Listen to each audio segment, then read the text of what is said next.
Sebagai bangsa timur, ilmu kebal dan ilmu kanuragan lainnya sepertinya tak lekang oleh waktu mewarnai kisah-kisah dalam masyarakat kita, bahkan hingga hari ini. Beberapa peristiwa sejarah atau tokoh yang terkait sejarah secara tak resmi dikisahkan sebagai orang-orang sakti, termasuk diantaranya Presiden Soekarno, Presiden Soeharto, Jenderal Sudirman hingga Presiden Jokowi. Peristiwa penumpasan Partai Komunis Indonesia atau PKI yang terjadi puluhan tahun silam tak luput dari kisah yang tak masuk akal dan bersifat klinik tersebut. Dan berikut kami telah merangkum beberapa peristiwa di antaranya.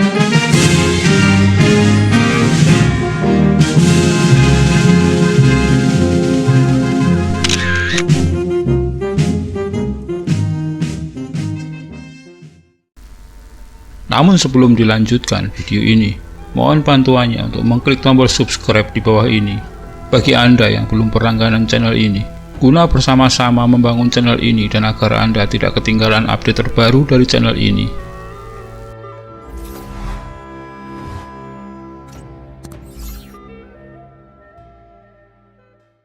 Peristiwa tak masuk akal yang pertama terjadi dalam masa pemberontakan PKI Muso atau peristiwa Madiun. Dampak perjanjian Renville adalah harus hijrahnya ribuan pasukan Siliwangi ke Jawa Tengah. Tapi ada berkah di balik peristiwa tersebut. Pada saat bersamaan, PKI melakukan pemberontakan di tengah gigihnya bangsa Indonesia melawan agresi militer Belanda. PKI mendeklarasikan negara Republik Indonesia Soviet dan mengganti dasar negara Pancasila dengan komunisme. Divisi Siliwangi yang diperintahkan untuk menumpas pemberontakan tersebut berhasil dengan cepat menggulung kekuatan PKI. Pada 30 September 1948, Madiun berhasil dikuasai sepenuhnya. TNI segera memburu para simpatisan PKI yang lari tunggang langgang sembunyi di pedalaman Madiun dan sekitarnya. Namun tetap saja mereka berhasil ditangkap oleh TNI dan diadili. Gerakan pasukan TNI berlanjut ke kota Blora. Anggota PKI yang telah kocar-kacir terindikasi bersembunyi di kota ini. Dugaan itu ternyata benar. Puluhan anggota PKI Madiun berhasil ditangkap. Namun ada suatu kejadian aneh dan di luar nalar terhadap seorang anggota PKI yang tertangkap. Anggota PKI itu sama sekali tak menunjukkan kegentaran. Padahal ia tengah menjalani proses pengadilan kilat dengan keputusan final jatuhnya eksekusi mati.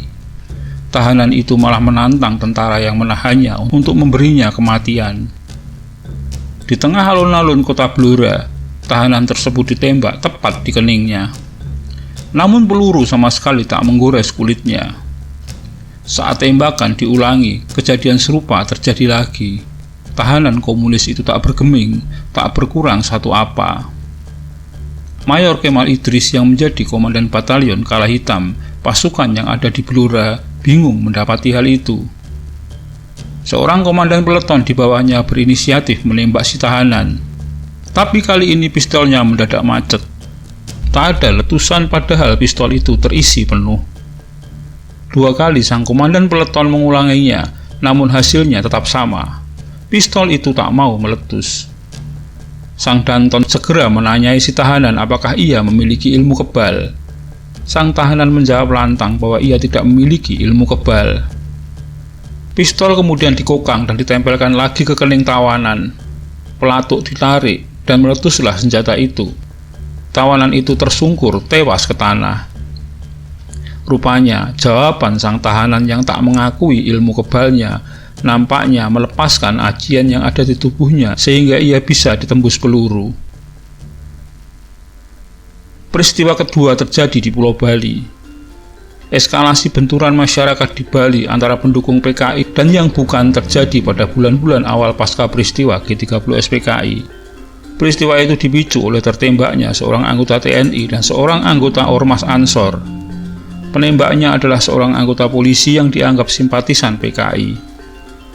Pasca peristiwa tersebut, massa anti-PKI mulai berkerumun dan bergerak melakukan pembersihan. Pembersihan di Jembrana terpusat di desa Tegal Badeng, tempat berlangsungnya rapat gelap PKI yang dipimpin anggota polisi penembak itu. Warga di desa itu disapu bersih karena sebagian besar warganya memang anggota PKI. Eksekusi anggota PKI dilakukan oleh para tameng atau algojo. Peristiwa serupa terjadi juga di Kabupaten Bangli. Di tempat ini sering didapati simpatisan PKI yang tak bisa dilukai dengan senjata. Meski sudah ditembak berulang kali di bagian dada dan perut, namun mereka tak kunjung mati. Sampai-sampai para tameng atau algojo kewalahan. Anggota PKI tersebut sekalipun tak mempan ditembak, nampaknya tetap merasakan kesakitan. Mereka akhirnya meminta kepada para algojo agar berhenti menembaknya. Mereka meminta dieksekusi dengan cara ditusuk senjata tajam di bagian alat vital mereka. Anggota PKI yang kebal tembakan peluru tersebut akhirnya tewas setelah ditusuk algojo di bagian alat kelaminnya. Peristiwa ketiga masih dalam masa pasca G30 SPKI 1965, tepatnya 2 tahun setelah itu. Kali ini melibatkan pasukan RPKAD atau Kopassus dengan seorang dukun simpatisan PKI.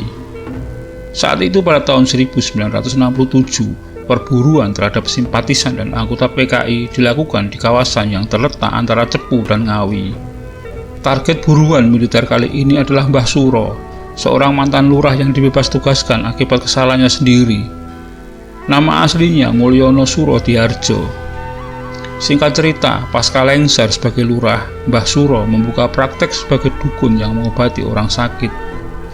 Nama Mbah Suro makin menjulang. Ia kemudian dikenal sebagai dukun kebal dan mendapat nama julukan Suro Nginggil dan Pendito Gunung Kendeng atau orang sakti dari Gunung Kendeng. Ia mendirikan padepokan untuk menyebarkan ajaran kejawen yang ia sebut Jawa Dipa. Pengikutnya terus bertambah dari berbagai daerah. Semua muridnya mendapat aneka jampi-jampi atau mantra untuk kekebalan atau ilmu kanuragan lain.